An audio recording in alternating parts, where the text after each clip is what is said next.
Hello' everyone, welcome back to the channel Parthapratim Majumdar. So' আশা কৰোঁ সকলোৱে এডিআৰই পৰীক্ষা দিলে এণ্ড এডিআৰই পৰীক্ষাৰ ফিডবেকটো আমাক জনাওক আমাৰ টেলিগ্ৰাম চেনেলত, আমাৰ হোৱাটছএপত আৰু ইউটিউবৰ কমেণ্টছত ডেফিনেটলি জনাব পাৰে। প্ৰথম কথা, মই কালি এটা অলৰেডি ভিডিঅ' এটা বনালোঁ যে কিমান প্ৰিডিক্টেবল কাট অফ হ'ব পাৰে, লগতে কিমানখিনি মাৰ্কছ মই স্ক'ৰ কৰিছিলোঁ HSSLCৰ এক্সামত, যিটো মই কৈছিলোঁ মই ক'ম বুলি। চ' প্ৰথম কথা, কালিৰ যিটো পৰীক্ষা তাৰ ৰিভিউ সকলোৱে দিছে। যিহেতুকে মই নিজেও এপিয়াৰ হৈছিলোঁ, চ' মোৰ ৰিভিউটো মই এবাৰ কৈ দিছোঁ। পেপাৰখন অবভিয়াছলি ক্ৰিটিকেল আছিলে, যেনেকৈ মই কালি ভিডিঅ'ত ক'লোঁ, মানে যে পেপাৰখন টাফ আছিলে। পেপাৰখন দি আহি পেলাই কোনো এনেকুৱা নাই কোৱা যে আজি কাট অফ 150+ যাব বা আজি কাট অফ 160+ যাব। সকলোৰে জাষ্ট এইটোৱে কথা যে পেপাৰখন টাফ আহিছিলে, ক্ৰিটিকেল আহিছিলে। কুৱেশ্যনছখিনি মিক্স কৰি দি দিছে, যে মেথছ, ৰিজনিং, ইংলিছ, জিকে গোটেইখিনি কুৱেশ্যনছ মানে মিক্স কৰি পেলাই দি দিছে। চ' কনফিউজনখিনি বেছি বাঢ়ি গৈছে ষ্টুডেণ্টছৰ মনত, বিকজ এটা পাৰ্টিকুলাৰ ফিক্স মাইণ্ডছেট থাকে যদি আমি মেথছখিনি কৰি থাকোঁ। এটা পাৰ্টিকুলাৰ আমাৰ মানে মাইণ্ডছেট থাকে, বাট এট দি এণ্ড যেতিয়া আপুনি মেথছ কৰিব দেন আকৌ ইংলিছত গুচি যাব, দেন আকৌ জিকেত গুচি যাব, দেন এটা ফিক্স পেটাৰ্ণটো ব্ৰেক হৈ যায়, যাৰ কাৰণে পেপাৰখন ডিফিকাল্ট হৈ গ'ল।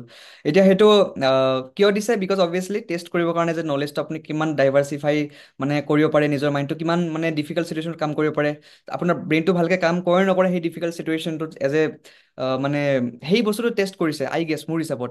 এতিয়া ভাল কৰিছে বেয়া কৰিছে সেইটো মই ডেফিনেটলি নাজানো, যিহেতু এটা পৰীক্ষা টাফ হ'বৰ কাৰণে পৰীক্ষা পাতে, এণ্ড সেইটোৱে আল্টিমেটলি কৰিছে। দ্বিতীয় কথা, আমি সকলোৱে ভাবি আছিলোঁ যে যিখিনি মক টেষ্ট হওক বা যিখিনি পেপাৰ হওক, যে আমাৰ মানে পেছেজ হয়তো এটা দিব বা দুটা দিব, বাট আমি দেখা পালোঁ যে পেছেজ কেইবাটাও দিছে। এণ্ড সেইখিনি পেছেজ পঢ়োঁতেও সময় লাগিছে, বা সেইখিনি পেছেজ পঢ়ি কিনে আমি যিখিনি এনচাৰ টিক কৰিলোঁ তাতে অকণমান ভয় এটা সোমাইছিলে, because 0.5 negative and +2 marks positive. So' মানে ফিয়াৰ এণ্ড গ্ৰীড দুটাই আছিলে। মানে ফিয়াৰ আছিলে যে 0.5 নিগেটিভ গুচি যাব, গ্ৰীড আছিলে যে 2 মাৰ্কছ এটা আমি পাই যাম। এতিয়া এইখিনি কথা হৈ গ'ল। এতিয়া আল্টিমেটলি কালি বহুতখিনি ইউটিউব চেনেলে মানে এনচাৰ্ছ কিখিনি দিলে তেনেকুৱাকৈ ক'লে। যদিও মানে 100% একুৰেট কাৰো ক'ব নোৱাৰি, বিকজ সকলোৱে কিছুমান বেলেগ বেলেগ ধৰণে কৈছে, বা তথাপিতো আমি এটা থুলমূলকৈ যিখিনি চেক কৰিলোঁ পেপাৰ, মই চেক কৰিলোঁ পেপাৰ মোৰ নিজৰ সময় যিহেতু এপিয়াৰ হৈছিলোঁ। এণ্ড তো সেই বস্তুখিনি মানে চেক টেক কৰি মেলি কিনে কালি এটা ফাইনেল স্ক'ৰ গম পালোঁ যে কিমানখিনি মোৰ মাৰ্কছ আহি আছে, বা লগতে আমাৰ ফ্ৰেণ্ডছখিনিৰো অকণমান মই সোধ পোছ কৰিলোঁ কিমান মাৰ্কছ আহি আছে।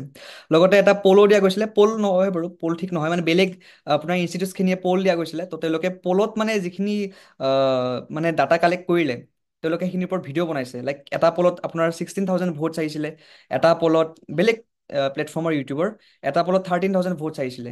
ত' ডেট মিনছ মানুহে মানে চেক কৰিছে এণ্ড ভোট দিছে, এণ্ড ভোট দি পেলাই তেওঁলোকৰ মাৰ্কছখিনি কৈছে। ত' যিখিনি মানে য'ত মানে চবতছে বেছি মানে যিটো ইনক্লিনেশ্যন আছে, চ' সেইটো আপোনাৰ ক'ব গ'লে 90 to 110ত মানে বহুখিনি সংখ্যক মানুহে মানে ক'ব গ'লে তেওঁলোকৰ মাৰ্কছখিনি আছে 90 to 110।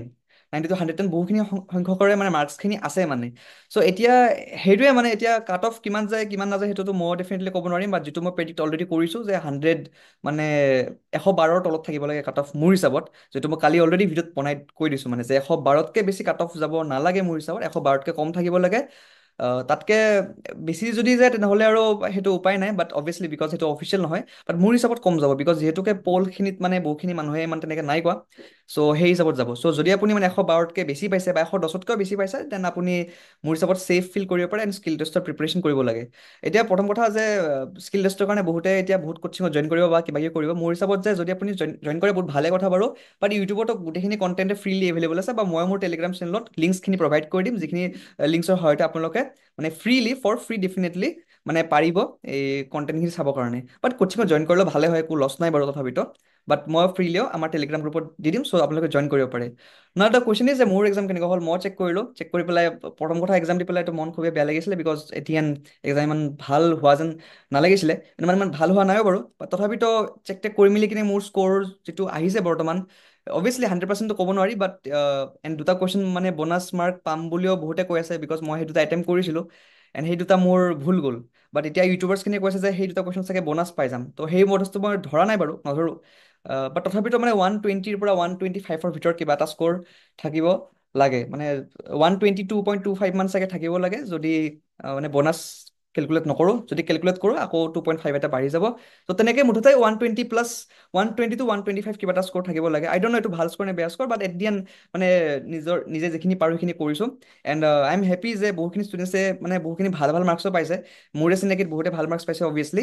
এণ্ড বহুখিনি ষ্টুডেণ্টছে যোনে ডিজাৰ্ভ কৰিছিলে, বহুতখিনি পঢ়িছিলে, বাট তেওঁলোকৰ মানে মাৰ্কছ বহুত অকণমান কমি গৈছে। চ' সেইটো এটা মানে, বাট লাক ডিপেণ্ড কৰে, লাক মেটাৰ কৰে সেইটো টাইমত, সেই 3 ঘণ্টাত আপোনাৰ কিমানখিনি লাক আছিলে সেইটো বহুত মেটাৰ কৰে। চ' সেইকাৰণে কাৰোবাৰ যদি পৰীক্ষা ভাল নাই হোৱা, কোনোবা যদি 100তকৈ কম পাইছে, তেওঁলোকে মন বেয়া কৰিব নালাগে। এট দি এণ্ড আমাৰ নেক্সট পৰীক্ষা আহি আছে, এনফৰ্চমেণ্টৰ পৰীক্ষা আহি আছে, APSC CC আহিব এইবাৰ, বা আমাৰ ৰেলৱে NTPC বা ঢেৰ কিবা কিবি এক্সামছ আছে অবভিয়াছলি। চ' সেইখিনি এক্সামৰ কাৰণে প্ৰিপেৰেশ্যন কৰক। এণ্ড তাকে আৰু মই সেইখিনিয়ে ক'লোঁ। বাকী এটা ডিটেইল কাট অফৰ ভিডিঅ' মই ডেফিনেটলি বনাম বাৰু আফটাৰ ফিউ ডেজ। তেতিয়ালৈকে থেংক ইউ ফৰ ৱাচিং দিছ ভিডিঅ'।